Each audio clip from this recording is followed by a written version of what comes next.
Assalamualaikum warahmatullahi wabarakatuh. Selamat sore semuanya. Sangat bahagia kita semua bisa berkumpul di sini ya dalam memperingati acara ulang tahun kedua media objektif.id. Perkenalkan dulu, saya Cipto Roso sebagai santri yang penyair juga. Dan acara kali ini akan didampingi oleh Gus Muhajirin atau yang dikenal dengan sapanya Gus Jirin. Kebetulan dia yang saat ini menjadi pengurusnya ngaji Pendek Street ya, di Kalimantan. Selamat sore Gus. Selamat sore. Bagaimana kabarnya? Alhamdulillah baik.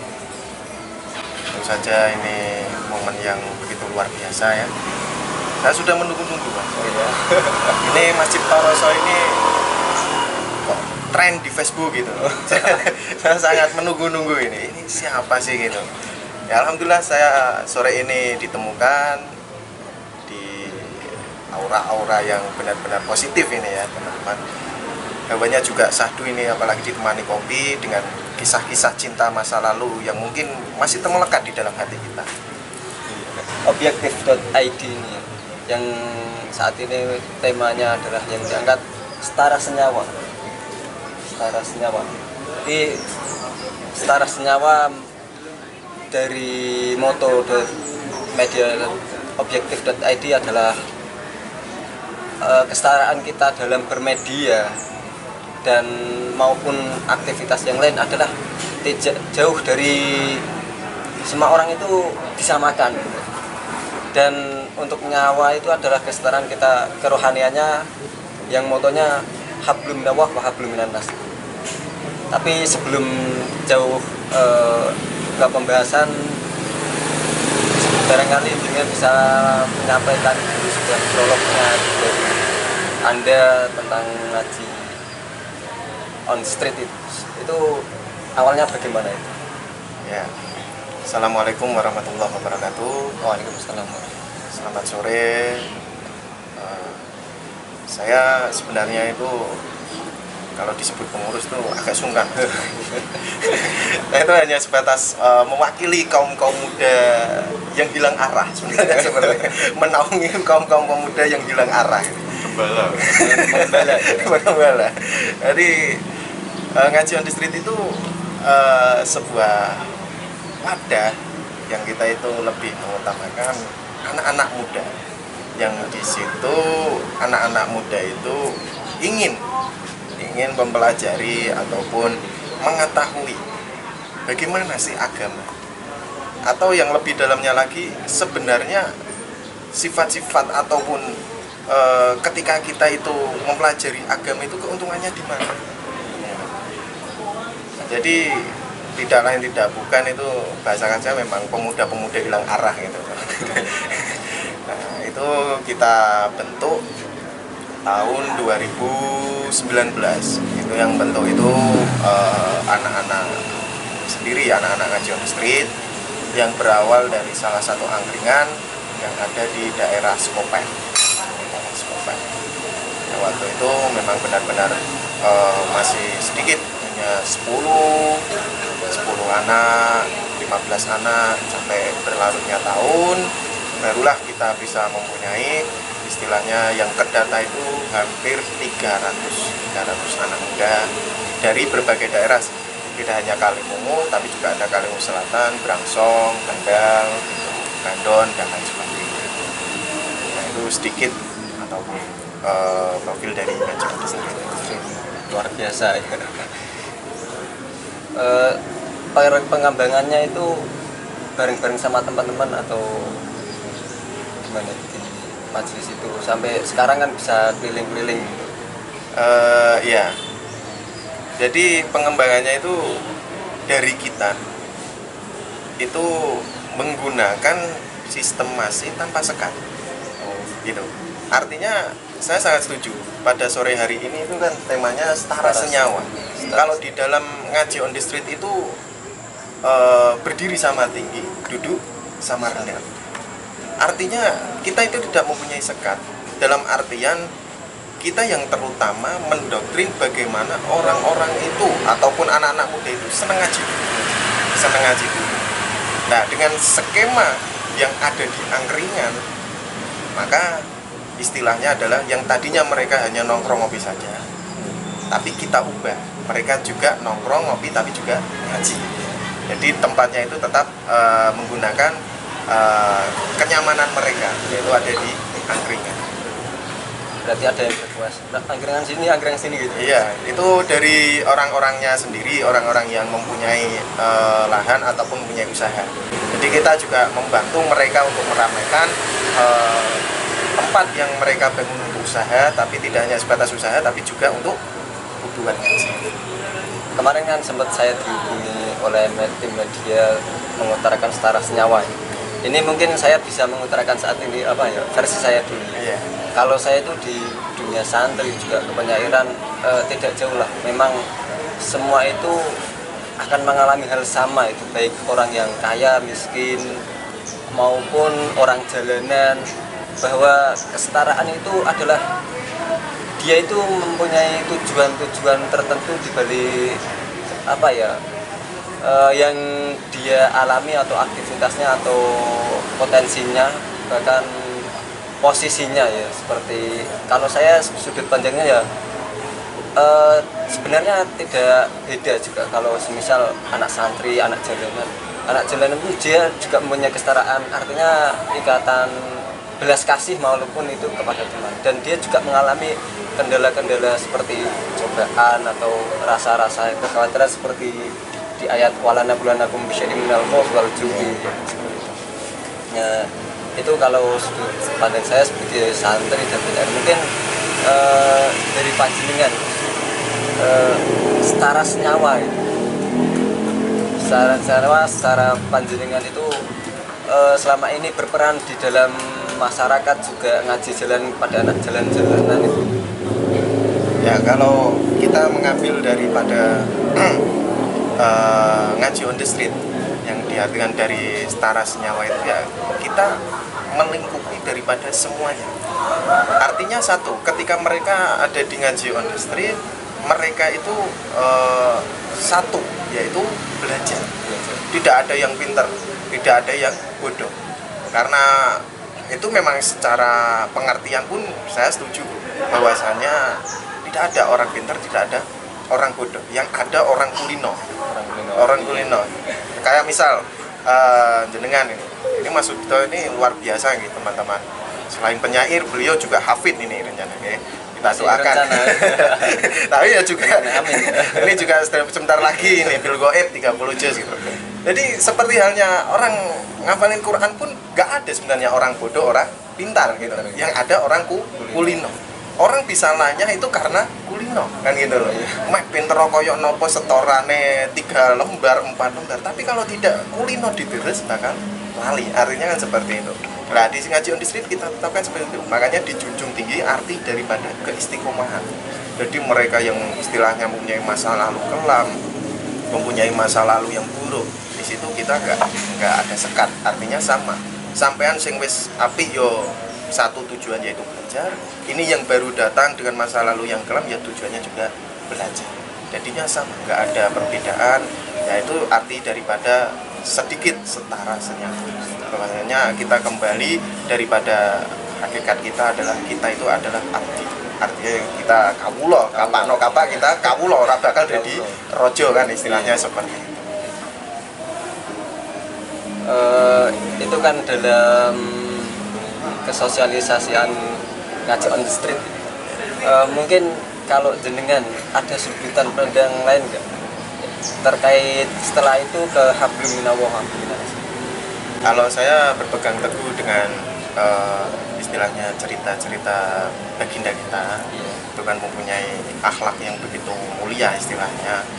Beliau tidak pernah membenci orang walaupun orang itu benci kepada yang baik.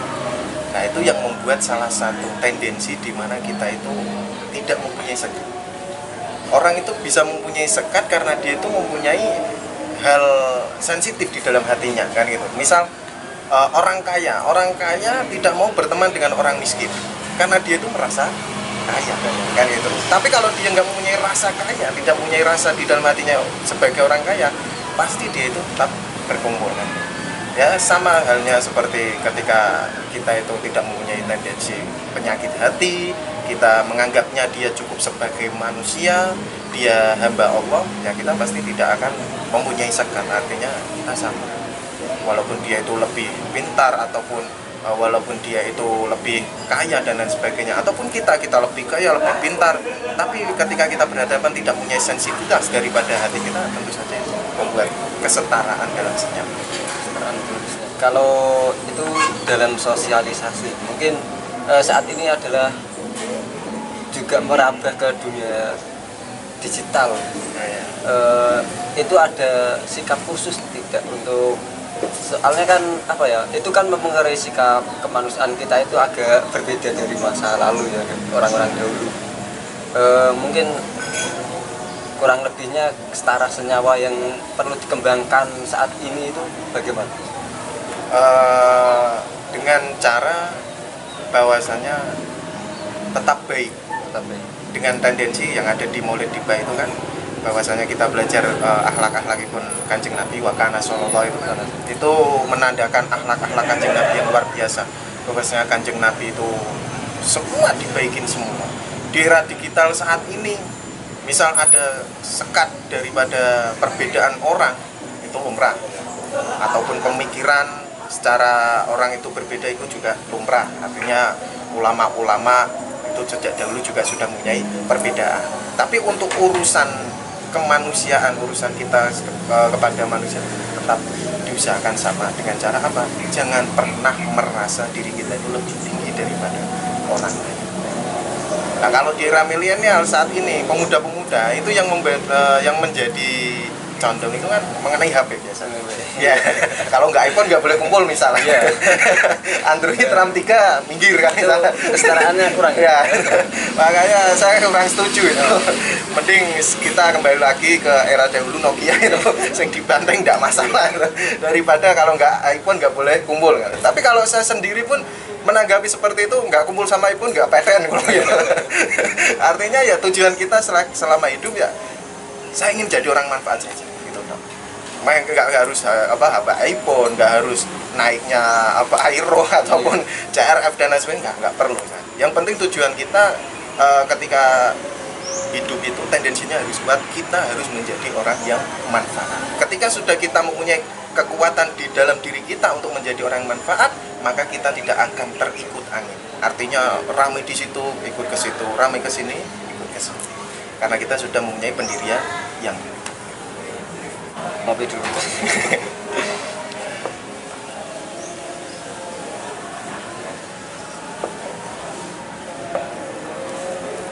Nih, sudut pandang jenengan ada nggak apa langkah-langkah untuk apa ya, membangkitkan lagi rasa-rasa setara senyawa itu?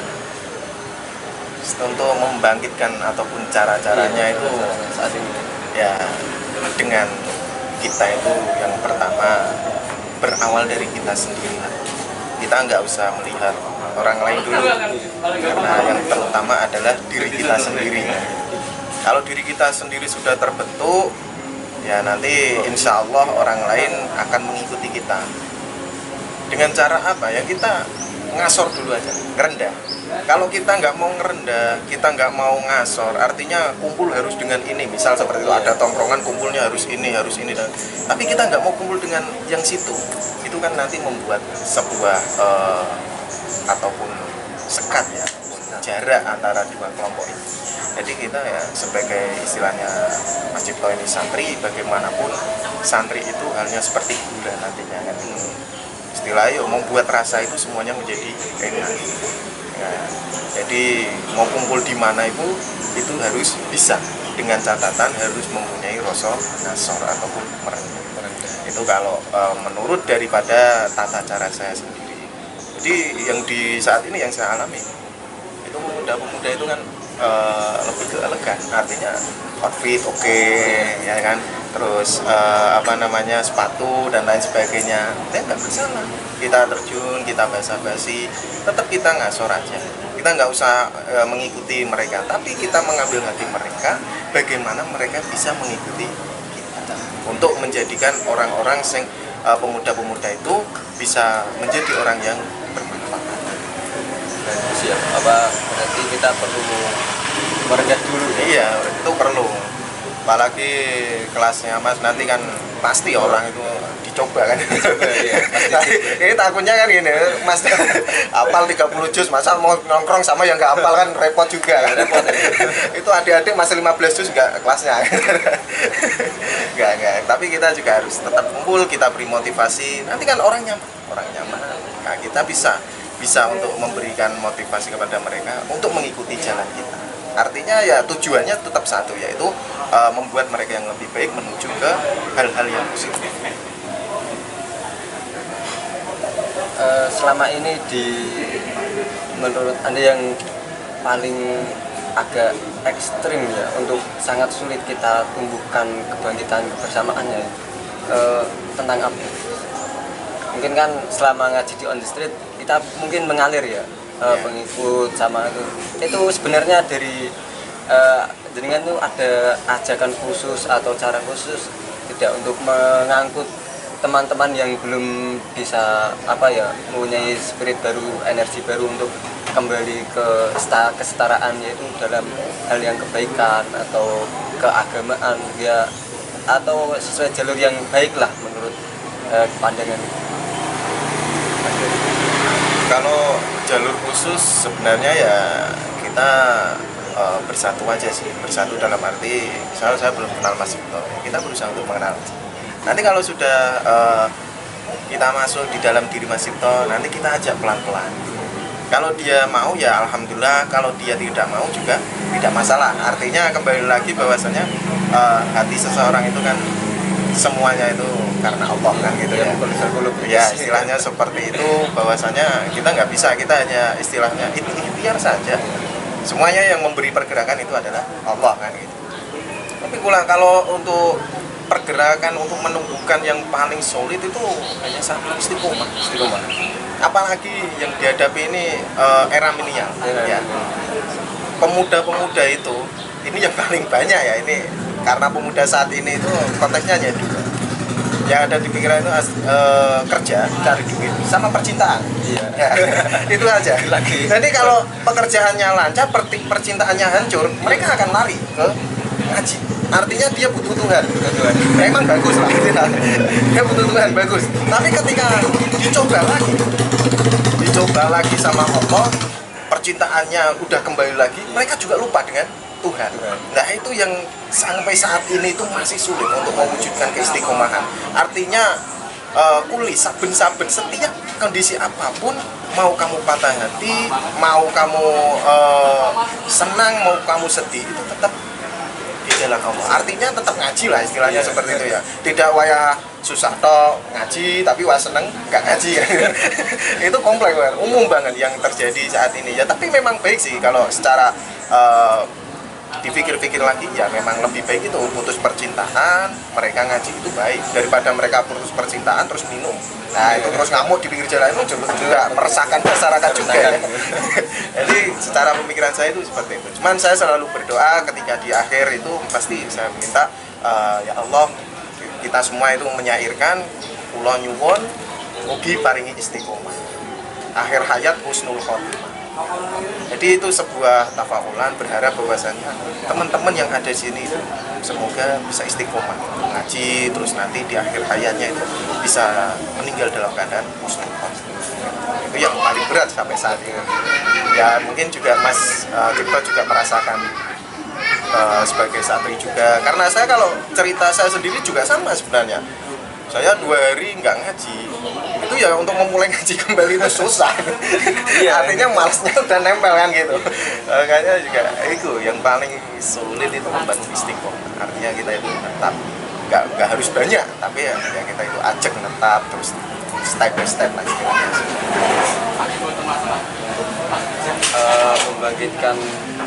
Membangkitkan power itu butuh istiqomah. Iya. Kita semua. Karena saya mempunyai istilahnya bahasa di mana Yang pertama itu paksaan. Setelah paksaan itu menjadi kewajiban. Kalau sudah menjadi kewajiban nanti akan menjadi kebutuhan. Ya kalau kita pertama ngomongin ibadah ya kita harus dipaksa, kelas orang awam gitu kan. Nanti kalau udah sering beribadah terus nanti kita naik lah, lebih baik ke kewajiban. Jadi kewajiban itu kan misal kalau nggak sholat nanti kan neraka istilahnya seperti itu. Nanti kalau sudah menjadi kebutuhan kan itu benar-benar ikhlas. Jadi kalau misal nggak sholat ataupun nggak ngaji itu ada yang kurang dalam diri kita sendiri. Untuk mengembangkan daya tariknya gimana?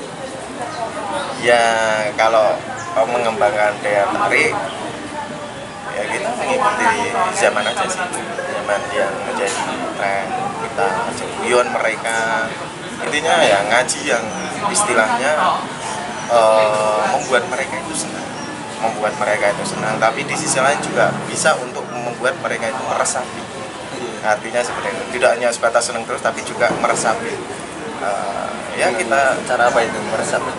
Ya dengan misal kita sampai bab istighfar gitu ya kita jelaskan mengenai tentang fadilah istighfar, terus bagaimana kisah-kisah kita sebelum ini, artinya kalau mempunyai masa kelam dan lain sebagainya ya cobalah kita ingat, kita untuk berusaha meminta ampun kepada Allah, tapi jangan sampai masa lalu itu dijadikan beban gitu loh Mas. Karena hidup itu adalah saat ini dan nanti.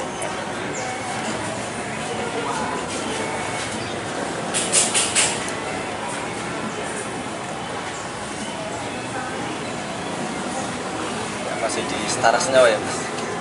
Berapa menit lagi? Monggo. Ini yang nyuting seneng, siap sampai maghrib pun udah siap. Kalau yang nyuting seneng banyak yang punya media optik itu di ulang tahun keduanya sebenarnya lahirnya sejak 2026. Iya, 2006. Dulunya kan objektif.com ya. Dan dibangkitkan lagi oleh menjadi objektif.id. Kebetulan ini di ulang tahun keduanya.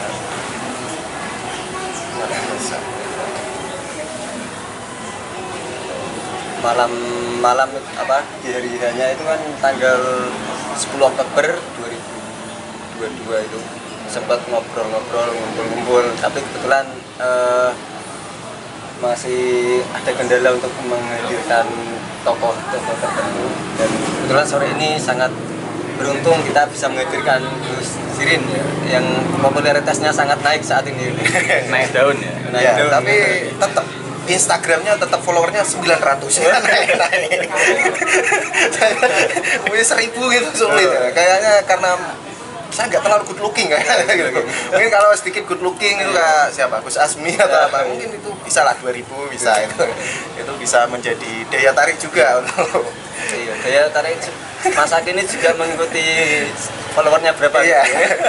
Karena saya mempunyai pemikiran bahwa saya itu nggak tertarik ngajak santri itu nggak tertarik.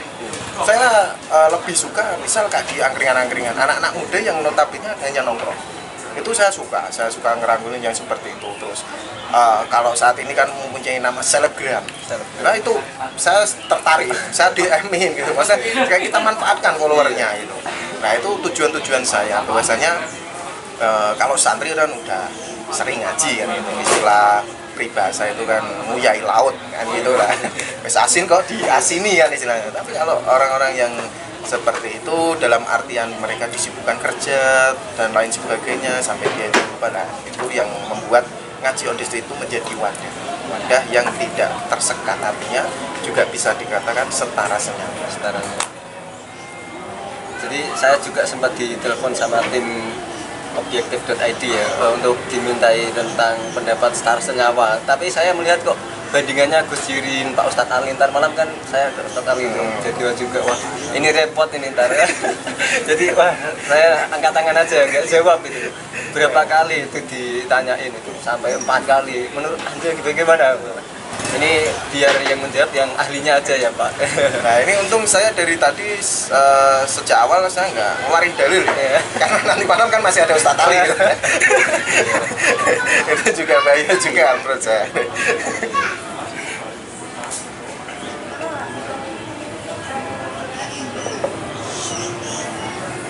Baru pertama kali ini mengirim host. Semoga tetap berkah ya. Gus ID ini sangat aktif mengangkat berita-berita khususnya Kalung Kendal ini Gus. Ya, sangat luar biasa. Subscribe-nya sudah hampir 1000 padahal baru 2 tahun ini. Karena keaktifannya mengangkat aktivitas di masyarakat Kalung Kendal. Memang berita-berita yang manfaat. Iya, berita manfaat itu. Ini sangat, kalau saya melihat ya, sangat menumbuhkan ekspresi baru untuk kita semua, khususnya masyarakat Kalung Kendal setelah hadirnya objektif.id, dan semoga ini tetap istiqomah ya, bisa berjalan dan kita semua tetap bisa mensupport ya aktivitasnya. Apalagi dengan era modern seperti ini, ya dimanfaatkan media itu juga berbahaya kan gitu. Karena sekarang berita-berita yang kurang baik ataupun tidak sepantasnya kita tonton selalu muncul kan gitu. Apalagi beberapa minggu ini dikikirkan Lesti dan juga nggak ada tontonan yang lain gitu loh. Penggiringannya luar biasa. Iya, Lesti gitu. Dulu kan Marcel sama Gus Samsudin gitu. Terus nilainya di mana itu? Sedangkan ya kalau kita melihat lingkup luas di kalangan masyarakat kita saja yang bertengkar juga banyak, kenapa nggak direpost juga kan gitu. Kenapa hanya Lesti kan gitu. Akhirnya kan nggak ada lah istilahnya berita yang lebih manfaat itu, istilahnya yang membuat motivasi terutama di anak-anak muda saat ini. Apalagi mohon maaf ini ya, kemarin saya hari Senin itu ngisi di lapas kelas 2A Kendal ya, di sana hari Senin acara memperingati Maulid Nabi itu saya mendapatkan info itu terbanyak rekor itu orang Kalimun, anak-anak Kalimun, iya yang menghuni di lapas kelas 2A Kendal. Ya itu kan artinya bagaimana ini Kalimun ini sudah memasuki zona hal yang benar-benar kritis mengenai tentang pendirian seorang manusia, dan itu kebanyakan rata-rata. Ya, nah itu juga bisa disebabkan karena kita lalainya dalam menggunakan media. Nah saat ini misal di Instagram itu yang tren itu kan perempuan berhijab terus ngotot dan sebagainya. Kalau kita nggak menyari, kita hanya mengikuti tren dan lain sebagainya, nanti bagaimana dengan generasi-generasi di bawah kita? Makanya dengan hadirnya objektif ini, saya juga berharap bahwasanya nanti menjadi media yang benar-benar manfaat, bisa menjadi tuntunan, tidak hanya sebatas tontonan, juga menjadi tuntunan. Artinya bisa menjadi pedoman kiblat daripada anak-anak muda untuk berkreasi ataupun menjadi belajar untuk menjadi orang yang lebih baik ataupun yang nantinya bisa berguna untuk masyarakat sendiri. Terima kasih ya. Pada sore ini alhamdulillah kita sangat bersyukur ya bisa membahas setara senyawa, apalagi menghadirkan Gus Irin juga. Dan mungkin ada yang ingin disampaikan kepada publik tentang setara senyawa objektif pada sore ini. Iya. Saya cuman ingin berpesan di mana senyawa setara ini bisa kita artikan bahwasanya kita berkaca kepada diri kita sendiri, bahwasanya kita itu adalah hamba Allah dan orang lain juga hamba Allah, yang artinya kedudukan, jabatan ataupun materi itu jangan pernah menjadi tolak ukur untuk menjadikan perbedaan di antara kita. Karena saat ini dengan modernnya zaman, orang itu menganggap kalau udah kaya, piyambake niku biasanya tidak menganggap yang di bawahnya. Itu yang menjadikan, ya walaupun itu nggak keseluruhan, tapi dengan tren yang saat ini terjadi, ya tadi contohnya misal kalau nggak iPhone nggak boleh kumpul misalnya, itu juga tontonan yang tidak patut menjadi tuntunan sebenarnya kan seperti itu. Itu walaupun awalnya dari Instagram, tapi kan takutnya nanti kalau sudah masuk minimal lingkup kecilnya adalah di daerah Kalimun tersendiri, kan nantinya anak-anak kita ataupun keturunan-keturunan kita itu juga istilahnya lebih berbahaya, untuk urusan kemanusiaannya akan lebih senggang. urusan hablum minannasnya akan lebih longgar dan lain sebagainya. Ya kita perkuat, yuklah kita bareng-bareng kita muliakan semua orang dengan catatan bahwasanya orang itu hamba Allah Subhanahu wa Ta'ala. Kita berikan yang terbaik, tetap dengan hal-hal positif, apapun yang kita bisa bantu, kita bantu bersama. Terima kasih ya. Saya kira sebagai host sore ini cukuplah obrolan kali ini dalam setara senyawa memperingati ulang tahun objektif.id. Kurang lebihnya dari saya mengaturkan selamat ulang tahun kedua untuk objektif.id dan berterima kasih juga kepada Gus Jirin yang sudah bisa hadir ya di pertemuan kali ini yang luar biasa ini. Terima kasih. Assalamualaikum warahmatullahi wabarakatuh. Waalaikumsalam.